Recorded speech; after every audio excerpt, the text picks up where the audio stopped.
Ini ang Digicast Negros 10, ang top 10 nga mga balita sa Negros Island Region. Ang amon ni kadulong sa inyo, kagyari na yung mga top stories of the day. Today is March 26, 2026, Huwebes kadlaw. May mga driver nga nag-untat biyahe pagid subong nga adlaw. Operator sa modernized jeepney kinserbihan sang show cause order bangod nagagamit sang cellphone ang driver samtang nagadrive. Duha ka mga pangayaw sa Bacolod City ginpang tiro. Sa April 8 na mag-release ang fuel subsidy para sa mga tricycle drivers. Kag sa Good Vibes Treasure Shark statue ginpahamtang sa puerto sang Sipaway Island. Kinatanan sa Digicast Negros 10.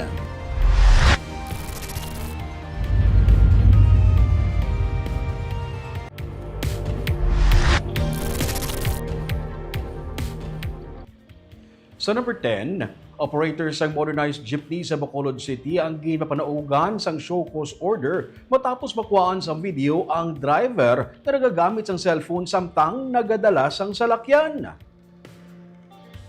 Nakuhaan sa video ang driver sa modernized jeepney nga nagagamit sang cellphone samtang nagamaneho sa salakyan sa March 16 kagin padala sa LTO. Galing itserbihan sa Land Transportation Office Negros Island Region sang show cause order ang operators ng mga modernized jeepney bangod ginabutang sang driver sa delikado nga sitwasyon ng iyang mga pasahero kag kaugalingon kag isa ini ka traffic violation. Nagsaylo-saylo pa sang lane ng driver nga delikado para sa iban nga mga motorista.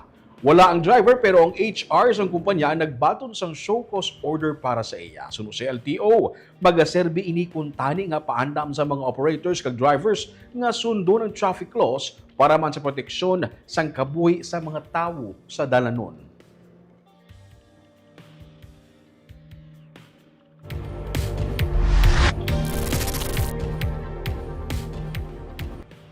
Sa number 9, duha ka mga child-friendly health centers ang gin-turn over sa SM Foundation sa Bacolod LGU. Upgraded na ang mga health centers nga nahamtang sa Dalan Mabini sa Barangay 28 kag sa Education, Training and Center School sa Barangay 16. Ini magaserbi sa 27,000 ka mga residente sa 15 ka mga barangay nga malapit sa nahamtangan sini. Ang mga pasilidad ang ipatukod sa syudad apang ini ang gid-renovate kagin panami pagid sang SM Foundation. Ginakabig nga child-friendly ang mga pasilidad bangod ginhungod sang SM Foundation nga butangan ini sang holding kag play area kung sa diin pwede makahampang ang mga bata nga pasyente. Fully air-conditioned man ang pasilidad kag may ara ini sang kaugalingon nga pharmacy. Gisiling ni Connie Angeles, ang Executive Director for Health and Medical Programs ng SM Foundation. Apisar nga ang operasyon sa health centers yara sa LGU, ang foundation man sa gihapon na mag-maintain sini. Tanan nga mga kinahanglan i-repair sa mga pasilidad ang akuon sa foundation. Ini ang ikatatlong health center nga gin-upgrade sa foundation matapos ang una nga nagbukas nagligad ka tuig ang San Juan Health Center sa Barangay 12. Ang pagpanami sa mga health center sa pungsod ang kabahin sa corporate social responsibilities ng SM. Sunod kay Bacolod City Mayor Greg Gasataya, dako ang mga bulig sa mga pasilidad para sa health services sang tagsa ka mga barangay nga sakop sini. Pag-renovate sa dua ka barangay health stations, no? Which will cater to 15 barangays. That's about 25% sa mga barangay syudad sa Bacolod. So, pag-renovate is namin tayo. So, definitely dako ni ang impact in terms of mga health services na ina-implement sa sining 15 ka barangay sa Bacolod. So, pasalamat kami.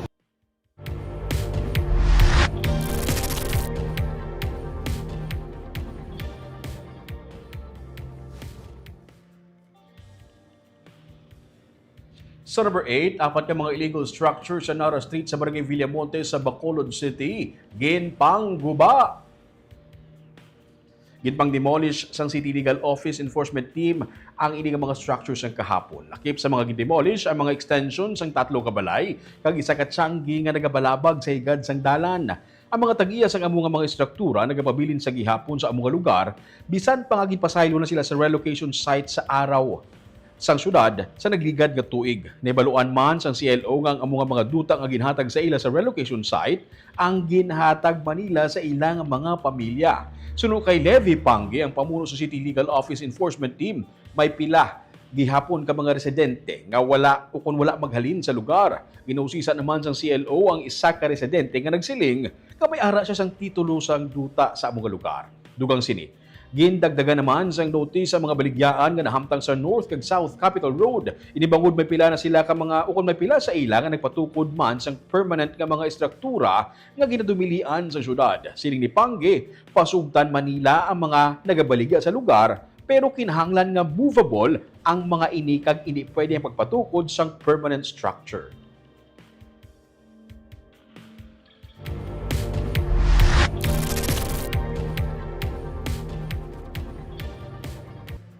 Sa number 7, isa ka lalaki nga nalakpan sadto sa buy-bust operation, nakuhaan sa masobra sa 1.4 million pesos nga balor sang suspected shabu. Nakuhaan sa masobra sa 1.4 million pesos nga balor sa ginasuspetsyuhan shabu ang 24 anyos nga lalaki sa ginpatigay nga drug buy-bust operation sa Purok Paraiso, Barangay Banagu sa Bacolod City, Miyerkules ang hapon. Ang subject nga si alias Boss, ang sadtuanay na dakpan na bangod sang illegal nga droga. Apang sang 2023, nakagwa siya sa prisuhan. Gisiling ni Police Lieutenant Colonel Albert C., pamuno sang City Drug Enforcement Unit, nga kalabanan sa mga himata sang sospek ay nakaagi dakop tungod man sang illegal nga droga. Ang sospek, naaktuhan nga naga-repack sang suspected shabu sang mga pulis nga nagpatigayon sang buy-bust. Pila ka mga plastic sachets nga may residue sang suspected shabu ang na-recover.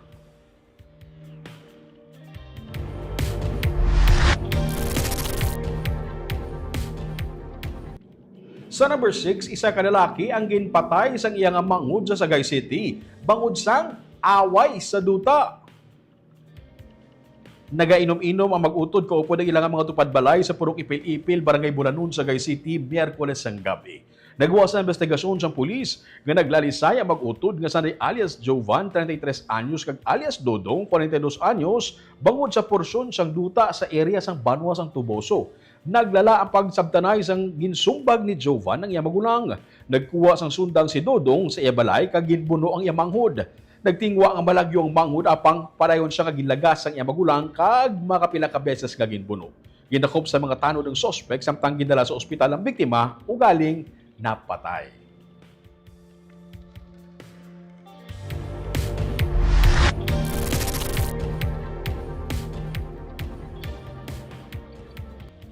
Sa number 5, duha ka mga pangayaw ginpang tiro sa Barangay 10 sa Bacolod City. Lansihanay sa items o kung illegal nga droga ang inisyal nga ginalantaw nga motibo sang PNP sa kaso nga pagpaniro sa Purok Kabuhi, Barangay 10 sa Bacolod City, Miyerkules ang gabi. Gisiling ni Police Major Eugene Tolentino, ang hepe sa Police Station 2, nga sakay ang duha ka mga biktima sa tricycle nga ang sidecar wala sang atop. Wala pa nakilalang mga biktima bangod sila ang pangayaw sa lugar. Nagwa sa investigasyon nga una nga gintiro ang sakay sa tricycle kag nagtingwa pa nga makapalagyo ang driver apang siya ang gilagas kag ginpulihan kastigo sa mga suspect. May nagkuha nga CCTV footages ang Station 2 kag apat ka mga persons of interest ang ilagi natutukan sa karon. Ginpaidalom na ang mga biktima sa surgery. Gani ginahulat pa sa kapulisan nga sila ang makarecover agud matudlo o kung ma-identify ang mga persons of interest. So, initial na to na kuha itong information nga daw naglansyanay naman sa item. Kay lain nga item ang ginhatag, hindi bala daw puro o nga gina-expect sa mga victim. So, amo tuguro daw na may nagluntad nga paglisanay ito nila, later on resulta sa pagpaniro.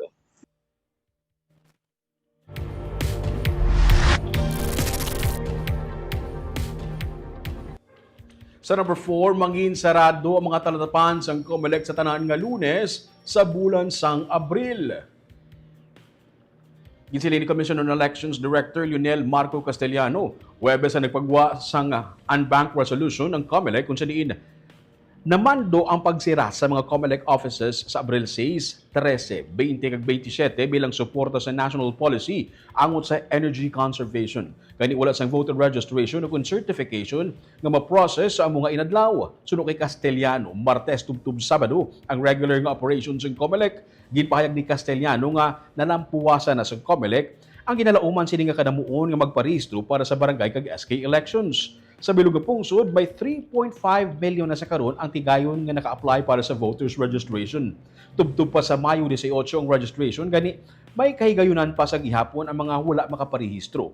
May Sabado pa man gani nga ang labing tinutuyo, mga tagan sa ligwa ang yadto may mga trabaho sa weekdays. Samtang bilang kabahin man sa suporta sa energy conservation, gin-cancel nila ang ilang mga travels. Wala na kaming Mondays. So, ibig sabihin nun, ma'am, bukas pa rin yung opisina namin ng Tuesdays to Saturdays. So, only for April, sir? Only for April for now. That is only for now kasi alam mo naman na issue ng executive order ang presidente na mayroon tayong national crisis sa energy. So, as a way to contribute to that, even though we are preparing for the base scheme, the COMELEC deemed it best na mag-adapt na rin doon sa wala kaming Mondays.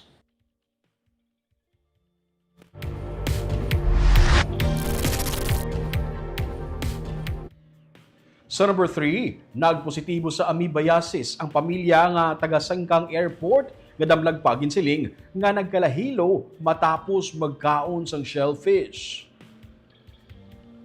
Nagwa sa medical findings sa ospital nga positibo sa amoeba ang pila ka mga miyembro ng pamilya sa Purukroma, Barangay Singkang Airport sa Bacolod City. Ini matapos nga ginaligar na poison sa pakinhason nga ilaging kaon. Ginsiling ni Dr. Grace Tan, ang pamuno ng Environment and Sanitation Division sa City Health Office, hindi pa mapatod kung kontaminado gid man sang pakinhason o kung ang tubig nga ginainom sang pamilya. Wala pa sang resulta ang laboratory test samples nga ginkuha sang CHO sa tubig nga ginainom sang pamilya. Naghaylo naman ang CHO sa Bureau of Fisheries and Aquatic Resources kay paidalo man sa testing ang pakinhason sa baybay. Sa karon, ginadumilian anay sa barangay ang pumuluyo nga magpanginhas sa baybay samtang wala pang resulta sang testing. Nagkuha naman sang rectal swab samples ang CHO sa mga biktima ug mahibaluan kung posible ini nga kaso sang kolera. Suno kay Tan, ini isa sa precautionary measure agud batumod kag matap na ang posible nga kaso sang kolera. Matapos nagkaon sang pakinhaso ng anong kakatapos ng pamilya, 3 diri ang gidala sa ospital bangod naglain ang ilang pamatsyag. Sa karon, isa na lang ang nabilin sa ospital kag yara naman ini sa estable nga kondisyon. Diba? Ang common bina-practice no in which nga discourage naton is inang mabakal bala sa store nga ginahuwad lang ang aton ko from the container ginahuwad lang. So hindi na siya malimpyuhan sa maayo ang aton nga suludlan. So I think the best gid siguro is dalon tagid na sa water refilling station nga of course may permit man kay para nga ma-clean including ang aton ng mga containers.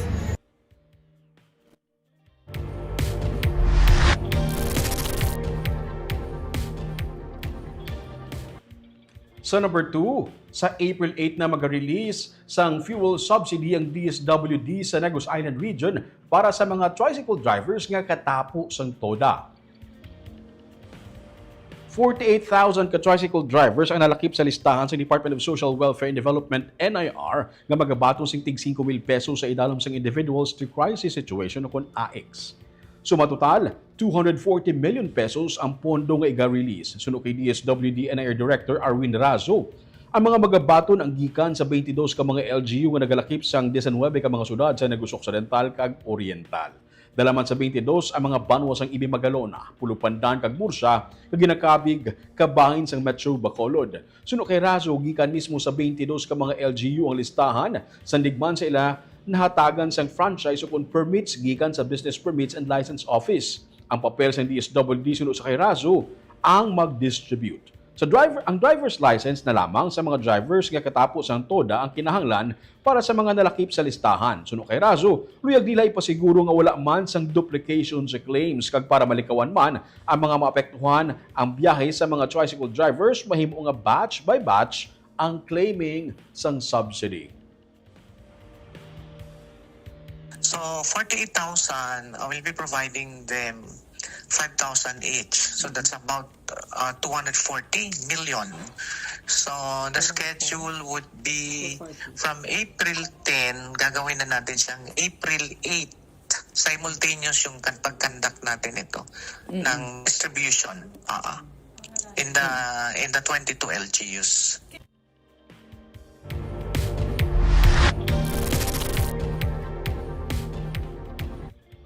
Kag sa numero 1 sa mga balita, subong adlaw. Isa pagid ka transport strike agit patigayon sa mga drivers ang depasayro nga salakyan subong adlaw. Mga driver na gaduso nga ipatuman na ang 13 pesos nga plete nga madugay na naaprubahan sa LTFRB pero wala lang napatuman kay naluoy ang mga drivers sa mga commuters. May report sa Richard Caballero. Ako ng mga panawagan lang sa mga pasahero, mga pinalangga ng pasahero. Ga-considerar kami sa inyo, pero dapat ang crisis subong hindi lang sa Pilipinas, kundi sa kabilugan. So, kung nagkasakripisyo kami, sa pila ka tuig na savings sa amon, it's time naman siguro nga konsiderahon mo naman kami. Ini ang panawagan sang driver nga si CJ Halandoni sa mga commuters. Si CJ nagabiyahe sang Punta Taytay Central Market nga jeep. Suno sa iya, 2023 pa lang, 13 pesos na ang minimum fare base sa taripa nga gimpagwa sang Land Transportation and Franchising Regulatory Board o kon LTFRB. Pero bangod gina-intyende sa mga driver ang mga commuters, ginabaton lang nila ang napulo ka pesos bilang minimum fare. Sang nagtimbuok na ang presyo sang gatong, halos hindi na makalabot sa 500 pesos ang ginapauli ni CJ sa iya pamilya. Kami ka lukdo sa prodo at lockdown, sipa kada biyahe namon 2,000 pesos ang amon ginaprodo. Pila lang na rounds, ang 2,000, mga 7 lang na, 6 to 7 rounds. Di pila lang makoleksyon namon. Almost 50% giyang nadula sa amon. Di makakuli kami 400, 450, tinakanami 500. Di susugo nga pamalaklon. 400 mo sa anong madangkal sa 400. Amo na nga kapangayo lang ko dispensa sa mga commuters kag intindihan na ilang ta. Nagapanawagan ang mga driver nga kuntani, mahangpan man sa publiko ang kaimtangan nila subong. Sandig sa Public Utility Jeepney General Fare Guide sa LTFRB, humalin Oktubre 2023, yara na sa 13 pesos ang plite sa una nga 4 ka kilometro. Ini ang antis paginduso ang saka plete kagilayon nga pagsuspend ni President Ferdinand Marcos Jr. sini. Nagsaka na sa programay, hindi ka masyado. Amo na ganun sir, nga wala namon ginimplementar ang 13. Kaya simple, para lang ang konsiderasyon man sa pasahero. Ang natabo kaling sir, kay naanad na ang mga pasahero sa pulo, hasta subong pulo. Eh kami, insist kami, may natabo na ginabidyohan kami, gabayral kami, kasi mahal ko naman support. May ara to, kagapon may pulis naman, yun papulisan naman, ang driver, kaya support ko na sa... Pero sa totoo lang, naman dapat inform naman sa publiko. Kainas ang aga, nagpatigayon sang untat biyahe ang grupo nga Kinetco kag Undok Piston. Iniagod magpanawagan sang pagkakasang value added tax kag pagbasura sang oil deregulation law. Panawagan Manila, ayuda para sa tanan nga mga drivers bisan wala pa sang provisionary authority. Kung adlaw, isapit man naton ang mga listahan sa aton nilaapilar. Nga wala madala nga mga drivers kang operators nga ang ila franchise ara pa sa under motion for reconsideration ang application sa 1-year renewal sa provincial authority. Botsingon under approval pa. Kaya nga ang basihan naton before sa programa sa PUP Modernization Program. Padayon na ining nagabiyahe sir, active na ini. Hindi lang nang inactive kag updated nila papel. Tungod sang ining threat sa phase out ng programa sa PUP Modernization Program. Alas 6 kainas ang aga nagsugod ang untat biyahe sang among nga grupo. Kag nagtakop naman ini alas 4 sininga hapon. Richard Caballero para sa Digicast Negros.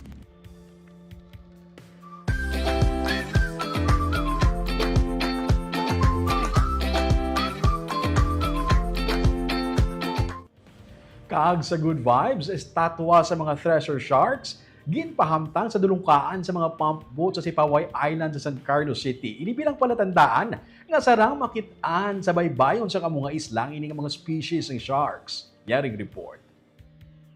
Pagsampot mo pa lang sa Dapdap Wharf ukon ang dungkaan sa mga bangka sa Sipaway Island sa San Carlos City sa Negros Occidental, ang ini na nga mga gold nga estatwa sa thresher shark ang masugata sa imo. Palatandaan nga ang ini nga mga size ang thresher sharks ang sarang makitaan sa ilang nga baybayon. Sa Facebook post ni Mayor Renato Gustilo sa San Carlos City, iyagin siling nga ginpahimo ini sang tag-iya sang Whispering Palms nga resort sa isla. Himo ini sang local artist nga si Socrates Miranda. October 2025, nakuhaan sang footage sa mga divers ang ini nga treasure shark sa may marine protected area malapit sa isla. Ang Sipaway kag ang Cebu ang natung-an sang Tanyon Strait. Ang ini nga klase sa mga bagis ang harmless sa tao kag masami makit-an sa Malapascua Island sa Cebu. Ganakabig sila nga vulnerable to extinction bangod in demand ang ila sini nga karne, fins kag liver oil. Illegal ang pagdakop sini sa Pilipinas. Suno sa alkalde, ang presensya sa sini nga mga bagis sa baybayon sang isla nagapakita nga may healthy marine life dire. Ang Whispering Palms nga resort ang nagaserbi nga kick-off point sa mga divers kag may mga turista halin sa iban nga mga pungsod nga naga-diving dire kag may mga estudyante nga nagakandak sang research man sa marine wildlife. Dako ang pagpasalamat sa alkalde sa resort nga nagdonate sang sini nga estatwa nga para sa iya makabulig pagid sa pagpromote sang turismo sa isla.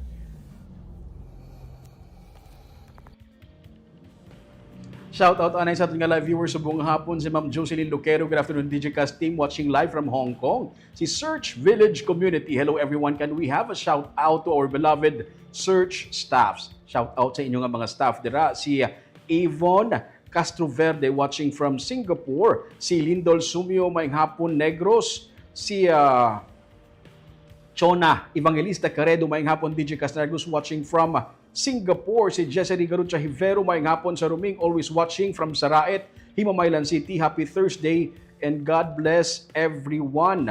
May nagpahabol pa diri si George Pineda Gaspe Maing Hapon, DJcast Negros watching. Mayong hapon sa Ruming watching live. Barangay Tangub while gaduty subong sa Tinapay Express Bakery. Pati lawa mga kami tinapay be. Kagamuyan tong top 10 nga mga balita sa Negros Island region subong adlaw. Tubtub sa buwas ako si Romeo Subaldo. Mayong hapon.